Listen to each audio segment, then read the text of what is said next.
Hello student, class 7. This is for class 7 geography chapter number 5. The name of the Tatari.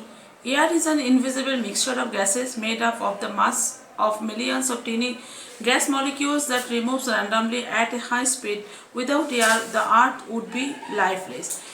इस chapter में हम लोग air के बारे में पढ़ेंगे. एयर मतलब हवा. एयर क्या होता है? हवा होता है एक ऐसा गैसेस का मिश्रण है जो दिखाई नहीं देता है और वहाँ पे बहुत छोटे छोटे अणु रहता है और बहुत जोर से ये हवा बहती रहती है. बिना हवा के ये पूरे जो अर्थ है ये क्या हो जाएगा? लाइफलेस हो जाएगा. इसमें कोई जीवन नहीं रहेगा. जीवन समाप्त हो जाएगा अगर हवा चलना बंद हो जाएगा. Atmosphere, composition of the atmosphere. Atmosphere पे क्या क्या हवा या क्या क्या गैसेस मिश्रित है उसके बारे में जानना है. The atmosphere consists of the mixture of the gases which are present in varying proportion. Its major constituents are nitrogen 78%. Atmosphere में जो गैसेस मिश्रित है उसमें 78% नाइट्रोजन है, 21% ऑक्सीजन है. The balance 1% includes carbon dioxide, helium, ozone, argon and hydrogen.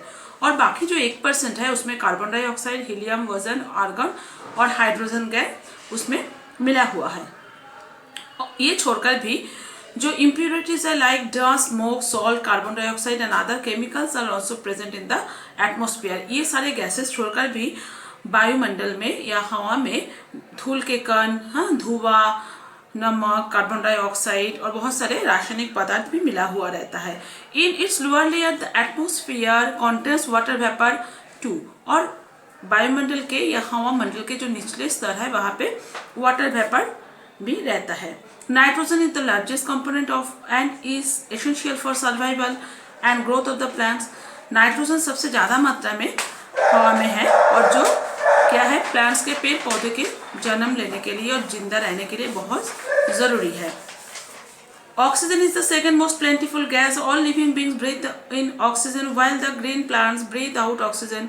Oxygen दूसरे नंबर के सबसे महत्वपूर्ण गैस है जिसके कारण सारे जिंदा जो प्राणी है वो क्या करते हैं? सांस लेते हैं.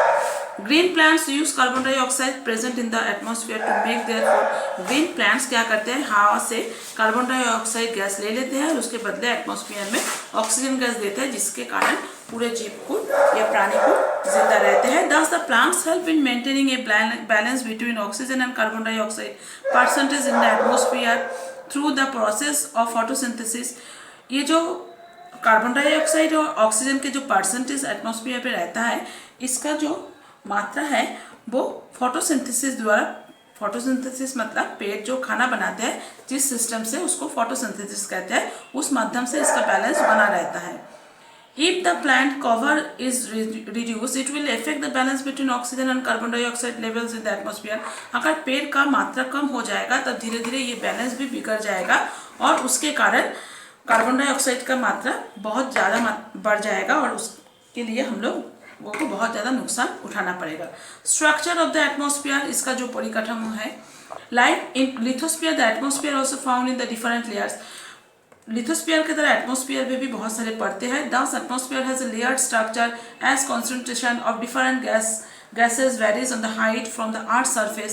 Denser and the heavy gases like nitrogen, carbon dioxide, etc. are found in the earth's surface while lighter gas found in the higher altitude. जो भारी गैस है जैसे कार्बन डाइऑक्साइड है, नाइट्रोजन, ऑक्सीजन, ये निचले हवा मंडल के निचले स्तर में देखने को मिलता है. जो हल्के गैसेस है वो ऊंचाई वाले स्थान पे देखने को मिलता है और इसी गैसेस से ये वायुमंडल का गठन हुआ है. Basis on the temperature the atmosphere is divided vertically into 5 layers. 5 layers में 5 परत में ये एटमॉस्फेयर डिवाइडेड है. उनका नाम है ट्रोपोस्फियर, स्ट्रेटोस्फियर, मेसोस्फियर, थर्मोस्फियर और एक्सोस्फियर. सबसे पहले आता है ट्रोपोस्फियर जो सबसे पहला मंडल या पहला परत है. इधर नीचे देखो पिक्चर इसमें दिया हुआ है. इस पिक्चर के द्वारा बताया गया है कौन सा मंडल कहाँ तक है और कहाँ तक फैली हुई है, कितने किलोमीटर तक. Troposphere, the first and the most important layer of the atmosphere, is made out of the gases that we breathe every day. इसी लेयर ये सबसे महत्वपूर्ण परत है और मंडल है, और इसी में क्या होता है, हम लोग सांस लेने के लिए जो ऑक्सीजन है वो मौजूद रहता है। Its average height is 13 kilometres, ये 13 किलोमीटर तक ये फैली हुई है। This layer is called troposphere, ये लेयर को, इसी लेयर को ट्रोपोस्फियर कहते हैं। The troposphere is the layer that we live in and where we all phenomena like rainfall, fog, hailstorm take place. इसी लेयर में जो सारे काम होते हैं, मौसम का बदलाव हम लोगों को देखने को मिलता है, जैसे बारिश होना, कोहरा पड़ना, बर्फबारी होना। This layer contains the air we breathe, इसी लेयर में हम लोगों को सांस लेने के लिए हवा भी मिलता है। The winds are observe and the clouds that bring out rain, इसमें हम लोगों को क्या होता है, इसी जो बादल होते हैं और बारिश भी इसी लेयर में ही होता है। This layer closest to the surface of the troposphere, which contains over 80% of the atmospheric mass and nearly all the water vapor। इसी लेयर में क्या रहता है, वाटर वेपर भी रहता है, हाँ, जो बाष्पीकरण होता है पानी से, वही वाटर वेपर इस लेयर में रहता है। इसी के कारण इसी लेयर में सारे चीज़ हम लोगों को देखने को मिलता है। उसके बाद आता है stratosphere. This extend to a height of the 50 kilometres above the earth surface, धरती से लेकर 50 किलोमीटर ऊपर तक ये लेयर फैली हुई है। The temperature of the constant in the lower part of the stratosphere put there is a gradual increase of the upper part. Stratosphere contains ozone which observe the ultraviolet radiation of the sun। Stratosphere में जो सूरज के ultraviolet रश्मि है उसी को सोख लेता है stratosphere, और इसी में ओजोन गैस भी भरा हुआ है। Being a cloud free zone there no weather phenomena take place, इसमें क्लाउड नहीं रहता, इसीलिए जो रेनफॉल ये सब इस लेयर में नहीं होता है, और इसीलिए this layer is ideal for flying, और इसी लेयर में जेट प्लेन के उड़ने के लिए ये लेयर सबसे अच्छा माना जाता है, क्योंकि इसमें रेनफॉल या तो फॉग ये सब जो एटमॉस्फेरिक जो एनवायरनमेंट है वो नहीं होता है, क्लियर रहता है। उसके बाद आ रहा है mesosphere. This is the third layer of the atmosphere, ये तीसरी परत है, तीसरा मंडल है एटमॉस्फेयर का। लाइज अबव द स्ट्रेटोस्फियर, ये स्ट्रेटोस्फियर के ऊपर रहता है। Is extend up to the height of 50 to 80 kilometre, ये 50 से लेकर 80 किलोमीटर तक फैला हुआ है। Materials one in this layer in on entering from the space, space से जो मटेरियल आता है वो सब इसी लेयर में जल के राख हो जाता है। This is the coldest layer in the atmosphere, ये बहुत ठंडा का जगह है, मतलब ठंडी रहता है इसमें बहुत ज़्यादा।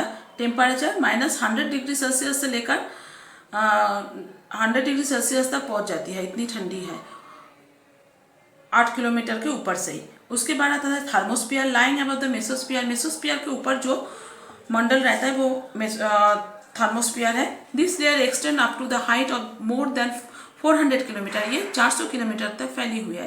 Here the temperature rises rapidly with increasing height, इसके टेम्परेचर धीरे धीरे कम हो जाता है जैसे हाइट बढ़ता रहता है। दिस लेयर कॉन्टेन्स आयंस, इस लेयर में आयंस रहता है, which are electrically charge particles and reflect radio waves back to the earth. यही मंडल क्या करता है, जो इलेक्ट्रिकल चार्ज होता है और रेडियो मंडल जो वेव बनता है वो बैक करके धरती पे भेजते हैं, जिसी के कारण वायरलेस जो कम्युनिकेशन हम लोगों को संभव होता है इसी लेयर के कारण होता है, क्योंकि थर्मोस्फियर में आयंस रहता है, उस आयंस के कारण ही वायरलेस जो कम्युनिकेशन हम लोग करते हैं, बिना तार के जो कम्युनिकेशन होता है धरती पे वो संभव होता है। It is also called the ionosphere, इसको आयनोस्फीयर भी कहते हैं क्योंकि इसमें आयंस रहता है। उसके बाद वाले जो लेयर है, परत है या मंडल है, उसको एक्सोस्फीयर कहते हैं। It is the outermost layer of the earth, ये सबसे बाहरी परत है अर्थ के। Where atmospheric pressure and temperature low, वहाँ पे टेम्परेचर भी बहुत लो रहता है और एटमोस्फियरिक प्रेशर भी बहुत कम रहता है। The uppermost layer of the atmosphere is known as the exosphere, सबसे ऊपर के जो मंडल है उसको एक्सोस्फियर कहते हैं, हवा मंडल के।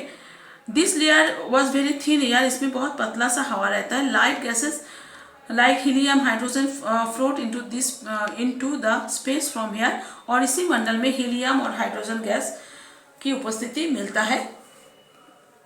उसके बाद हम लोग एटमॉस्फेयर के जो सिग्निफिकेंस है, महत्व है, वो जानेंगे कि किसके लिए हम लोगों के वायुमंडल की या हवा मंडल की जरूरत है।